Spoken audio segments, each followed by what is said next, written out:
Now I've been lucky enough to receive Dirt 3 before its release date on the 24th of May, so I'm going to give it a very quick video review.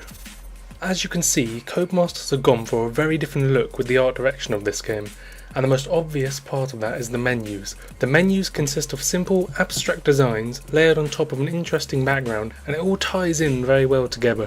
When it comes to choosing races or cars, there are some very nice effects used to display different choices. Whilst browsing the menus, it all feels very slick and streamlined.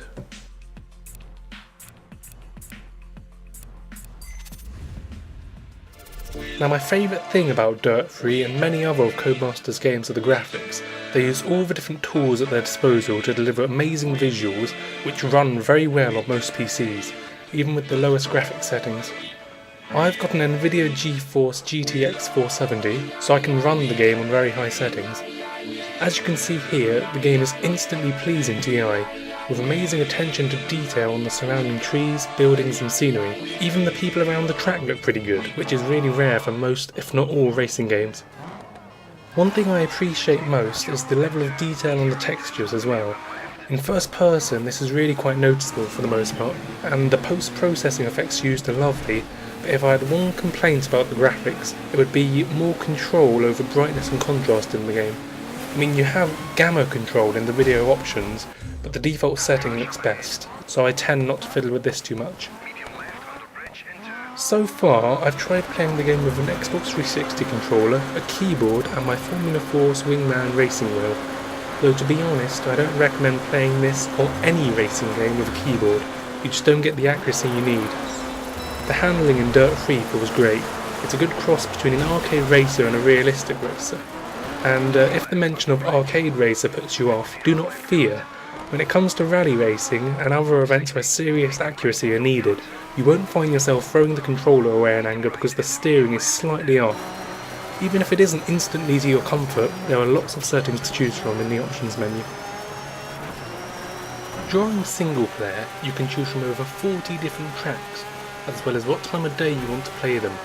The play modes consist of Trailblazer, Gymkhana, Land Rush, Head-to-Head, Rally and Rallycross, but my favourite of these would have to be Rally and Gymkhana, purely because Rally is just one of my favourite racing modes in all games and real life, and Gymkhana is hilariously good fun. It's also really good in split screen and I'm sure it's great online as well. One area that Codemasters has been really working on is the multiplayer on this game. Online play, I don't know yet because really there's nobody playing it. This is because I got the game early. But yeah, from the looks of it, you can invite friends, Pro Tour and Jam Session, pretty much like Colin McRae's Dirt 2. Another new feature of Dirt 3 is split screen mode. Now this is something that we really wanted in Dirt 2 but never got, and for me this is another big selling point of the game and a reason to upgrade from Dirt 2. Now split screen works really well. I was really surprised at how well they did this because there's never been a Codemasters game before that had split screen. Split screen is only available for 2 players, but that's really all you really want in a racing game, especially on PC.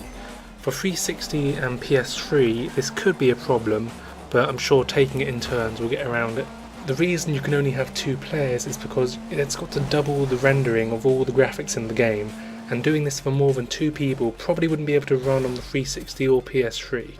Split screen is available in all events and all tracks, so really you're not at a disadvantage of playing with a friend, and it's a very welcome addition from the other Colin McRae Dirt games. With Dirt 3, it seems Codemasters have really tried to link with YouTube, giving you the ability to share your worst and best moments with the whole world. I think this is a great idea, as it lets people with little editing knowledge or software upload videos of their races with great ease. The YouTube integration is great, and whilst viewing any replays of crashes or whole races, you can choose a section of it to upload. It then renders in-game and uploads to your specified YouTube account, which you can set at the start of the game or later in the options menu. In the My Dirt menu, you can check the live marketplace, news, stats, extras and the garage. In the garage you can flick through all of your available cars, as well as add liveries to them and other accessories, like in Dirt 2. This is my next part of the review for the Dirt 2 multiplayer aspect. Now, I've been playing this since last night, and I can say it's really very fun. Here we go. So the mode I'm playing in right now is, I think it's just rally or point to point. So basically all the people on this mode play at the same time, and this one has no collision on. So what you'll see is if they get too far ahead or too far behind me, I will see them as a ghost, but I can't drive into them. Now this is a rally cross event, so it means collision is turned on, and you're basically racing head to head with all the other players. It's not about time, it's just about who crosses the line first. This is definitely one of the most fun for multiplayer, definitely more fun than rally for multiplayer, just because having the ability to crash into each other is pretty enjoyable, especially when you're playing with friends. And inviting friends to games is pretty easy, pretty self-explanatory, just go to your Xbox Live and everything like that, and you can get started. Overall, Codemasters have once again impressed me and created a streamlined game which lives up to my expectations in terms of graphics, gameplay and content, and seems to have a real replayability factor for the future. If you're into racing games and you like rally, I would definitely pick up this game as soon as possible.